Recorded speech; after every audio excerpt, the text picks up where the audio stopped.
Hello दोस्तों, मैं हूं शिवराज सिंह। स्वागत है आपका मेरे चैनल हिस्ट्री विद सिंह में। दोस्तों, आशा है आप लोग अच्छे से होंगे, बढ़िया अपनी पढ़ाई कर रहे होंगे। तो दोस्तों, आप जो है मैं आपको बता रहा हूं जो है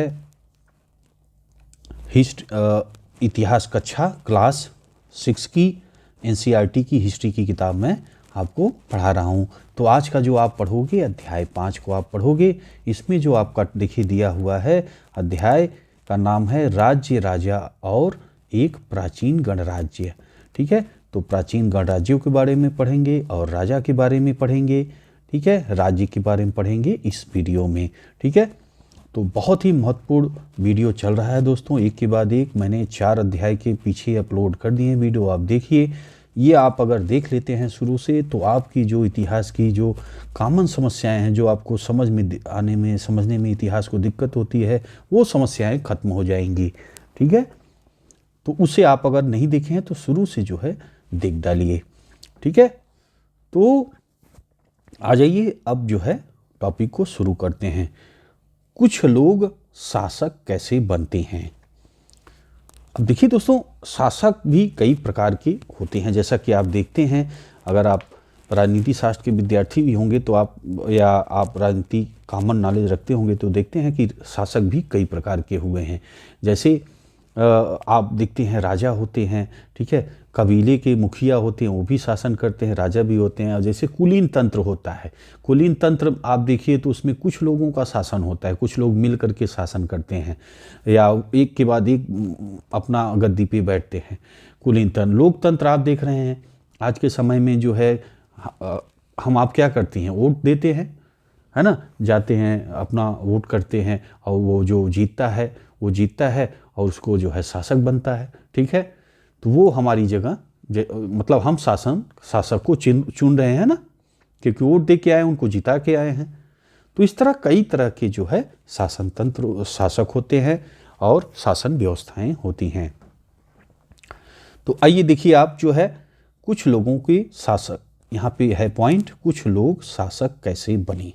इसे आप देखिए।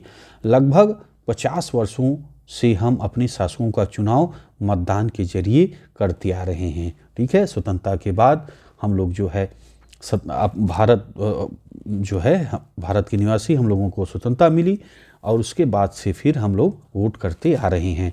लेकिन बहुत पहले लोग शासक कैसे वैसे बनते थे। करीब 3000 साल पहले कुछ लोग बड़े बड़े यज्ञों को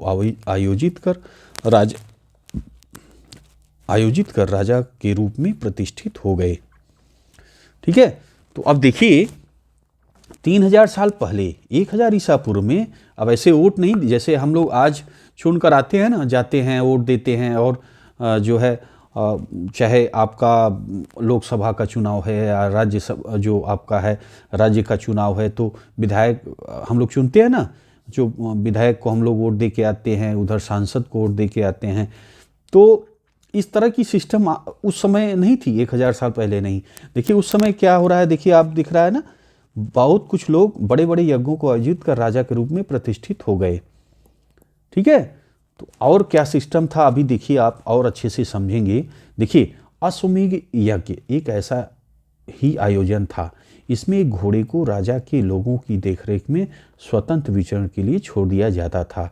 इस घोड़े को किसी दूसरे राजा ने रोका तो उसे वहां अश्वमेध यज्ञ करने वाले राजा से लड़ाई करनी पड़ती थी। अगर उन्होंने घोड़े को जाने दिया तो इसका मतलब यह होता था कि अश्वमेध यज्ञ करने वाला राजा उनसे ज़्यादा शक्तिशाली था, है ना। इसके बाद उन राजाओं को यज्ञ में आमंत्रित किया जाता था। यह यज्ञ विशिष्ट पुरोहितों द्वारा संपन्न किया जाता था। इनके लिए उन्हें उपहारों से सम्मानित किया जाता था। अश्वमेध यज्ञ करने वाला राजा बहुत शक्तिशाली माना जाता था। यज्ञ में आमंत्रित सभी राजा उनके लिए उपहार लाते थे। ठीक है, जैसे आपने रामायण में भी देखा होगा ना, रामायण में आपने देखा था कि जो है भगवान राम जब आते हैं फिर अश्वमेध यज्ञ करते हैं, जो तो उनके घोड़े को जो है लव कुश पकड़ लेते हैं, है ना, अश्वमेध वाला घोड़ा ही था ना। तो ये उदाहरण आप ये रामायण देखे होंगे तो उसमें आपको ये स्टोरी है, दिखाया गया है है ना। तो आगे देखिए, इन सभी आयोजनों में राजा का मुख्य स्थान होता था। उसे राज सिंहासन या बाघ की खाल के एक विशेष आसन पर बैठाया जाता था। युद्ध क्षेत्र में राजा का सारथी ही उसका सहचर होता था। यज्ञ के अवसर पर वह राजा की विजयों तथा अन्य गुणों का गान करता था। अब जैसे देखिए, जब अर्जुन महाभारत का युद्ध स्टार्ट हो रहा था तो कृष्ण भगवान ने उनका जो है क्या बने, सारथी बने। सारथी का जो है बहुत ही महत्वपूर्ण स्थान जो है होता है राजा के लिए, ठीक है। तो भगवान कृष्ण उनके सारथी बने और उनको देखिए हर मुश्किल समय में उनको समझाया, उनको चीज़ें बताई, है ना, तो उनको विजय दिलवाई। तो ये है राजा के सगे संबंधी, खासकर उनकी रानियों तथा पुत्रों को भी कई छोटे छोटे अनुष्ठान करने होते थे। अन्य सारे आमंत्रित राजाओं का काम सिर्फ बैठकर यज्ञ की पूरी प्रक्रिया को देखना भर था। राजा के ऊपर पुरोहित पवित्र जल के छिड़काव के साथ साथ अन्य कई अनुष्ठान करता था। विष अथवा वैश्य जैसे सामान्य लोग उपहार लाते थे जिन्हें पुरोहित शूद्र मानते थे, ठीक है। उन्हें कई अनुष्ठानों में शामिल नहीं किया जाता था, ठीक।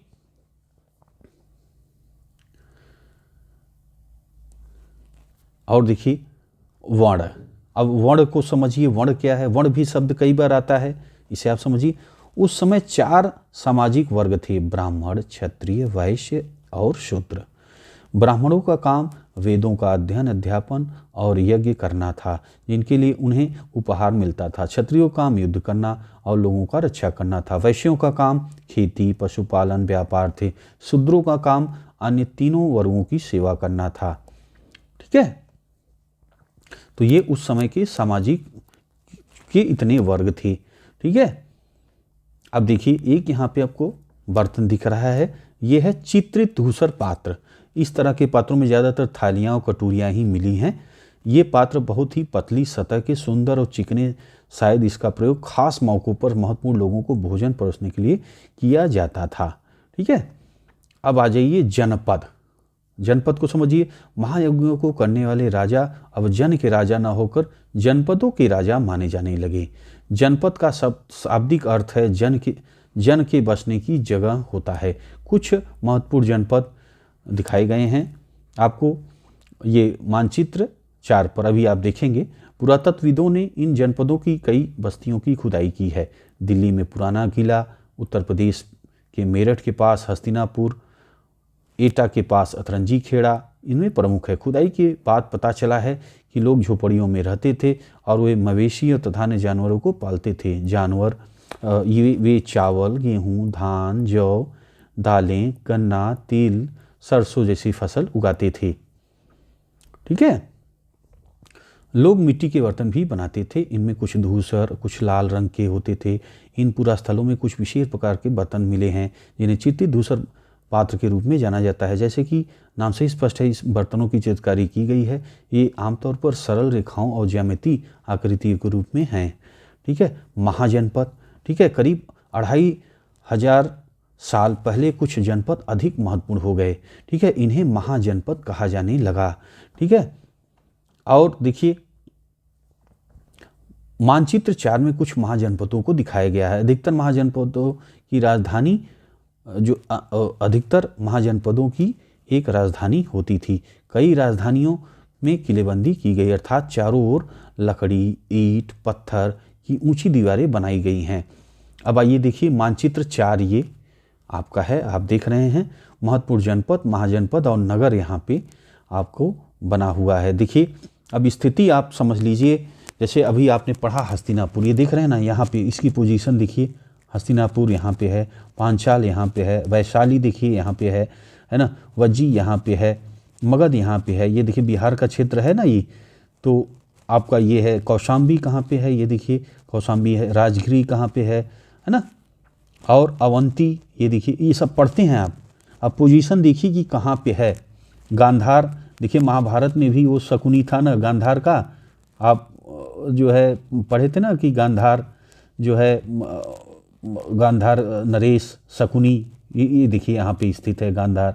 और देखिए तक्षशिला, जैसे चाणक्य की शिक्षा कहाँ प्राप्त हुई है ना, तो देखिए तक्षशिला कहाँ पे है, ये यहाँ पे है। ठीक, पोजीशन देखिए पाकिस्तान में है ना तक्षशिला, आज के आधुनिक पाकिस्तान में। ठीक, सिंधु नदी देखिए यहाँ पे बह रही है। ठीक है, इसकी सहायक नदियाँ भी आप देख पा रहे हैं, चिनाब है, रावी है। ठीक है, सतलुज नदी देखिए इधर बह रही है ना। तो ये हो गया। बाकी नदियाँ भी आप देख सकते हैं, देखिए कावेरी नदी, पेन्नार, तुंगभद्रा, कृष्णा नदी, गोदावरी नदी यहाँ पे है। ये सब देखिए पॉइंट पे हैं और ये पढ़ेंगे भी अभी आगे, आप एक एक चीज़ों के सब यूज़ में आएगा, ये संबंधित रहेंगी जो घटनाएं हुई हैं, तो ये समझते रहिए कि कहाँ पे हैं। ये देखिए महानदी, और ये देखिए ताप्ती नदी यहाँ पे है, नर्मदा नदी देखिए बह रही है यहाँ पे, ये देखिए पूरी, है ना। उज्जैन यहाँ पे है, देख रहे हैं ना। तो ये है कौशल, देखिए आपका यहाँ पे है। ठीक, इसलिए मैं बता रहा हूँ कि ये चीज़ें दोस्तों आगे भी आप पढ़ेंगे तो एक बार ये जानते रहिए कि कहाँ पे किस जगह स्थित है, ये जाने रहेंगे तो आपको और मज़ा आएगा। ठीक है, अब मैप आप देख ले रहे हैं तो बिल्कुल आपके दिमाग में बैठा रहेगा। अब देखिए, आइए, ऐसा लगता है कि लोगों ने अन्य राजाओं के आक्रमण के डर से अपनी सुरक्षा के लिए भाई किलों का निर्माण किया। कुछ राजा अपनी राजधानी के चारों ओर विशाल ऊंची प्रभावशाली दीवार खड़ी कर अपनी समृद्धि तथा शक्ति प्रदर्शन भी करते थे। इस तरह के किले के अंदर वाले लोगों उस क्षेत्र पर नियंत्रण रखना भी सरल हो जाता होगा।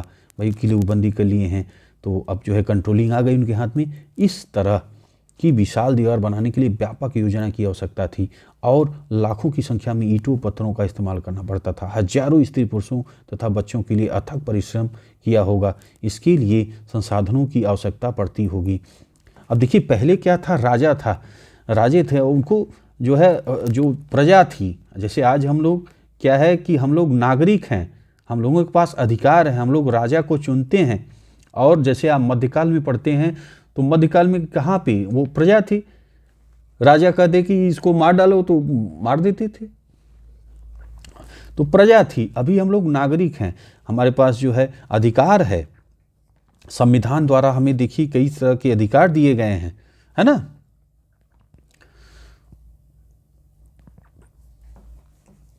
और देखिए, ये यहाँ पे एक चित्र आपको दिख रहा होगा, ये आदमी खड़ा हुआ है, कुछ काम कर, आपको रिपेयरिंग देखिए दीवार की कर रहा है। ये क्या है, कौशाम्बी किले की ये दीवार है। ठीक है, कौशाम्बी के किले की ये दीवार है।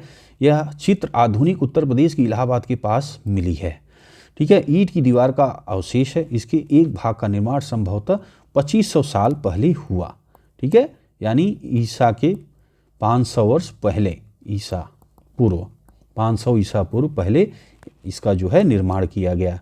ठीक है, आ जाइए आगे। अब राजा सेना रखने लगे थे, सिपाहियों को नियमित वेतन देकर पूरे साल रखा जाता था। कुछ भुगतान संभवतः आहत सिक्कों के रूप में होता था। इन सिक्कों के बारे में तुम अध्याय 8 में पढ़ोगे। आहत सिक्के आप देखोगे, आगे पढ़ोगे भी समझ जाओगे। उनको आहत करके यानी चोट पहुँचा कर, यानी उनको पीट करके जो है बनाए जाते थे। ठीक है, आगे देखिए कर। अब कर को देखिए आप, महाजनपदों के राजा विशाल किले बनवाते थे और बड़ी सेना रखते थे, इसलिए उन्हें प्रचुर संसाधनों की आवश्यकता होती थी। इसके लिए उन्हें कर्मचारियों की आवश्यकता होती थी। अतः महाजनपदों के राजा लोगों द्वारा समय समय पर लाए गए उपहारों पर निर्भर न रहकर अब नियमित रूप से कर वसूलने लगे। ठीक है, अब देखिए, जैसे शुरुआती आप देखिए तो शुरुआती जीवन जैसे जो हमें स्टोरी उनकी पढ़ने को मिलती थी, जो आ रहे थे तो क्या थे कि छोटे जैसे मुखिया टाइप के थे, कुछ उनके साथ अपना कुछ सीमित संख्या में, जैसे उनके जो गहरे जुड़े हुए थे जो रिश्तेदार थे और ब्लड से संबंधित थे, मतलब डायरेक्ट वही शामिल रहते थे, वो मुखिया बना देते थे और जो है वो अपना नेतृत्व करते थे, अपना जाते थे, लूटते थे। जैसे गाय को लूट लिए, घोड़े को लूट कर ले आए, चारागाह पे कब्जा किए, तो ये करते थे। तो ठीक है, और जो मिलता था लूट में प्राप्त होता था, उनमें कुछ उनको अंश जो है साथ में जो मिल करके रहते थे तो उनको कुछ अंश देते थे इसके लिए। और जो गांव जिस पे कब्जा होता था। जैसे और बाकी चीज़ें कैसे कैसे बढ़ती थी ये तो मैंने पीछे बता ही दिया है, ठीक है। अब देखिए आगे इसमें पढ़ लीजिए। फसलों पर लगाए गए कर, कारीगरों के ऊपर लगाए गए कर, पशुपालकों को जानवरों या उनके उत्पादन के रूप में कर देना पड़ता था, व्यापारियों को सामान पर कर देना पड़ता था, आखेटकों तथा संग्राहकों को जंगल से प्राप्त वस्तुएं देनी होती थी, ठीक है। अब अगला पॉइंट देख लीजिए, कृषि में परिवर्तन। अब कृषि में परिवर्तन, इसे आप समझिए। इस युग में कृषि के क्षेत्र में दो बड़े परिवर्तन आए। हल के फाल अब लोहे के बनने लगे, ठीक है। अब देखिए लोहे के क्या था, अभी आपने पढ़ा था हड़प्पा सभ्यता में, आप देखिए जो हल प्राप्त हुए लकड़ी के थे, ठीक है। जो खिलौना प्राप्त हुआ था वो लकड़ी का था, और लोहे के हल प्राप्त नहीं हुए हैं। क्यों? हो सकता है कि वो लकड़ी का ही रहा हो, ठीक है। तो भाई लकड़ी के थे तो लकड़ी खराब हो गई, तो हमें उनके साक्ष्य प्राप्त नहीं हुए हैं हड़प्पा सभ्यता के, ठीक है। अब यहाँ देखिए बदलाव आ गया है, हल के फाल अब लोहे के बनने लगे हैं। अब कठोर जमीन को लकड़ी के फाल की तुलना में लोहे के फाल से आसानी से जोता जा सकता था। इससे फसलों की उपज बढ़ गई। दूसरे लोग धान के पौधों का रोपण शुरू किया, ठीक है। अर्थात खेतों में बीज छिड़क कर धान उपजाने के बजाय धान की पौध तैयार कर उसका रोपण शुरू कर दिया गया, ठीक है। अब पहले की तुलना में बहुत ज़्यादा पौधे जीवित रहते थे, इसलिए पैदावार भी ज़्यादा होने लगी। आज आप देखिए पौधे का अब रोपण ही होता है गाँव में। देखिए जैसे पहले बीज छिड़क देते हैं, फिर जब पौधे तैयार होते हैं तो फिर जो है निकाल करके फिर वापस से उनको खेत में लगाया जाता है। तो ये रोपण पद्धति आज भी प्रचलित है। आज भी गांव में देखिए तो रोपते हैं उसको, है ना, रोपण करते हैं। चलिए सूक्ष्म निरीक्षण कर लीजिए मगध का। आइए मगध को देखिए। लगभग 200 साल के भीतर मगध सबसे महत्वपूर्ण जनपद बन गया। गंगा और सोन जैसी नदियां मगध से होकर बहती थी। पहला यातायात, जल वितरण और ज़मीन को उपजाऊ बनाने के लिए महत्वपूर्ण थी, ठीक है। इनसे फ़ायदा क्या था? यातायात, भाई नाव की सवारी, नाव से सामान की जो ढुलाई, जल वितरण और ज़मीन को उपजाऊ बनाने के लिए महत्वपूर्ण थे। अब नदी अपने साथ उपजाऊ मिट्टियाँ भी लाती थी, ठीक है। पानी की बढ़िया सुविधा थी। मगध का एक हिस्सा जंगलों से भरा था। इन जंगलों से रहने वाले हाथियों को पकड़कर और उन्हें प्रशिक्षित कर सेना के काम में लगाया जाता था। यही नहीं, जंगलों में घर, गाड़ियाँ और रथ बनाने के लिए लकड़ी मिलती थी। इनके अलावा इस क्षेत्र में लौह अयस्क की खदानें मजबूत औजार और हथियार बनाने के लिए बहुत उपयोगी थी, ठीक है।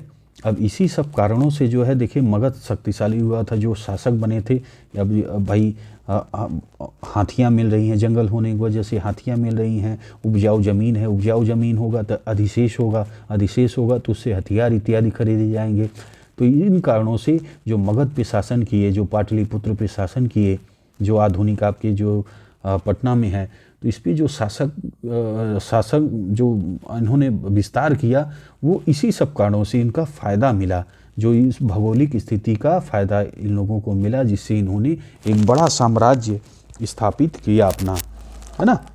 अब जब अधिशेष ही नहीं होगा, जब अन्न ही नहीं बचेगा तो खाने के अलावा आप क्या कर सकते हो, है ना। आगे देखिए, मगध में दो बहुत ही शक्तिशाली शासक बिंबिसार तथा अजातशत्रु।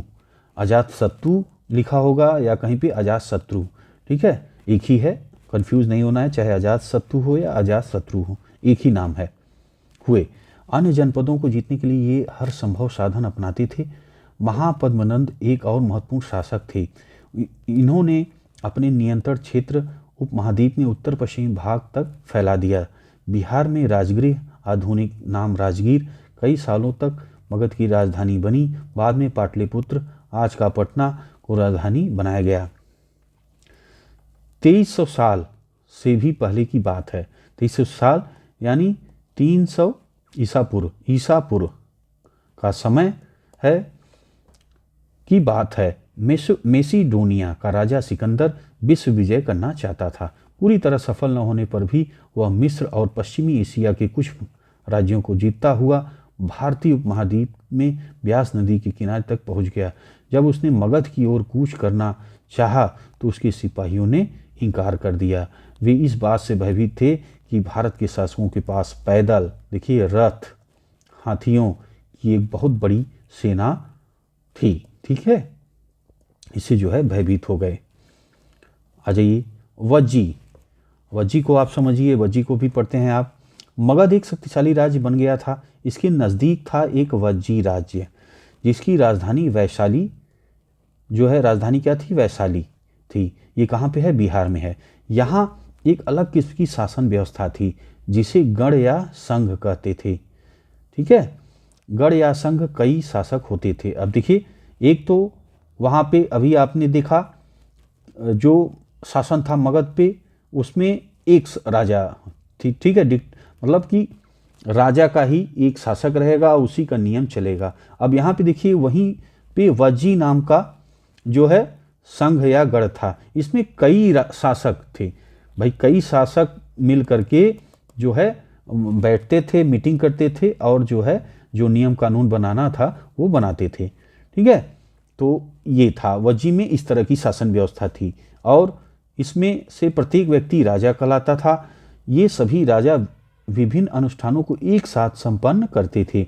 राजाओं में सभाओं में बैठकर ये बातचीत, बहस, वाद विवाद के जरिए तय करते थे कि क्या करना है, क्या किस तरह करना है। शत्रुओं के आक्रमण से निपटने के लिए वे मिलकर चर्चाएं करते थे। स्त्रियां, दास, कमकार इन सभाओं में हिस्सा नहीं ले सकते थे। अब देखिए कौन कौन नहीं लेते थे? स्त्रियां, दास, कमकार जो बनाने वाले होते हैं, सभाओं में हिस्सा नहीं लेते थे। अब आइए वज्जी संघ, एक इसको आप समझिए, वज्जी संघ का एक वर्णन दीघ निकाय में से लिया गया है। दीघ निकाय एक प्रसिद्ध बौद्ध ग्रंथ है जिसमें बुद्ध के कई व्याख्यान दिए गए हैं। इसमें 2300 साल पहले लिखा गया था। इन्हें करीब 2300 साल पहले लिखा गया था। अब देखिए अजातशत्रु या अजातशत्रु और वज्जी संघ। ठीक, अब देखिए अजातशत्रु वज्जी संघ पर आक्रमण करना चाहते थे। उन्हें अपने मंत्री वत्सकार को बुद्ध के पास, गौतम बुद्ध के पास, ठीक है, पास सलाह के लिए भेजा। ठीक है भाई, ये जो अजातशत्रु था ये वज्जी संघ पे विजय चाहता था। ठीक है, तो लेकिन हिम्मत नहीं पड़ रही थी इसकी कि ये उस समय शक्तिशाली था। तो इसने जो है ये मंत्री, अपने मंत्री वत्सकार को भेजता है, बुद्ध जो महात्मा बुद्ध के पास भेजता है कि बता, जाके पूछ के आओ कि महात्मा बुद्ध से कि कैसे इस पर विजय पाई जाए। अब देखिए बुद्ध जो है, बुद्ध ने इनसे पूछा कि, अब बुद्ध जो है वत्सकार से पूछते हैं कि अच्छा भाई बताओ कि वज्जी सभाएं नियमित रूप से होती हैं तथा उनमें सभी सदस्य उपस्थित होते हैं। जब उन्हें पता चला कि ऐसा होता है तो उन्होंने वज्जीवासी तब तक उन्नति करते रहेंगे जब तक, देखिए क्या कहते हैं, वे पूर्ण और नियमित सभाएं करते रहेंगे, आपस में मिलजुल कर काम करते रहेंगे, पारंपरिक नियमों का पालन करते रहेंगे, बड़ों का सम्मान, समर्थन और उनकी बातों का ध्यान देते रहेंगे। वज्जी महिलाओं के साथ जोर जबरदस्ती नहीं करेंगे और उन्हें बंधक नहीं बनाएंगे।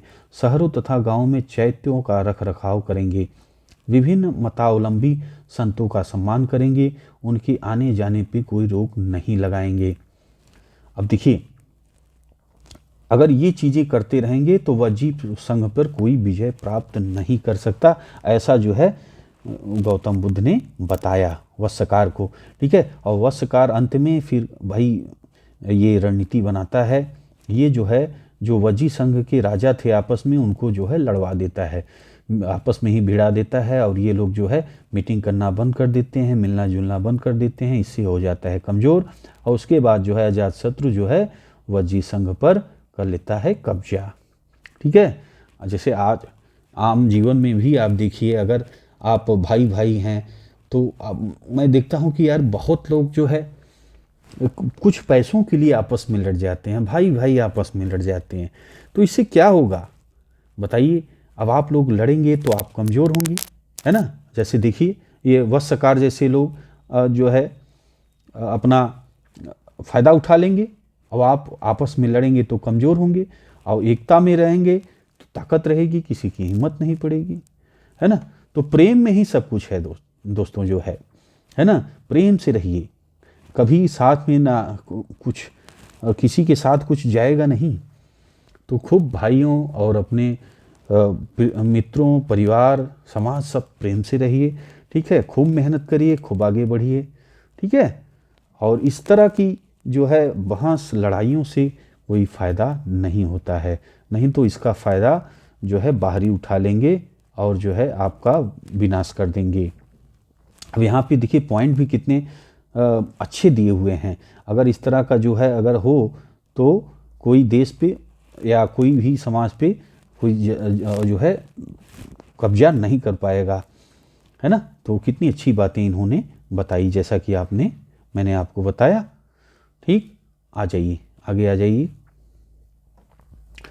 कई शक्तिशाली राजा इन संघों को जीतना चाहते थे, इसके बावजूद उनका राज्य अब से लगभग 1500 साल पहले तक चलता रहा।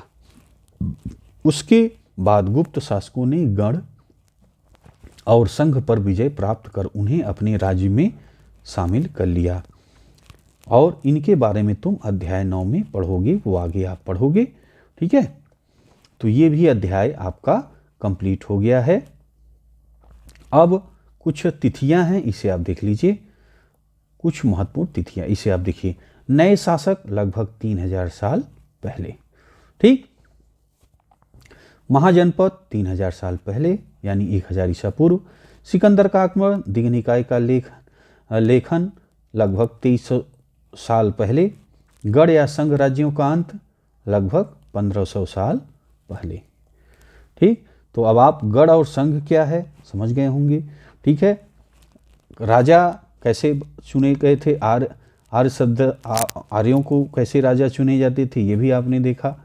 ठीक है, बाकी कोई कन्फ्यूजन होगा दोस्तों तो कमेंट में पूछ लीजिएगा।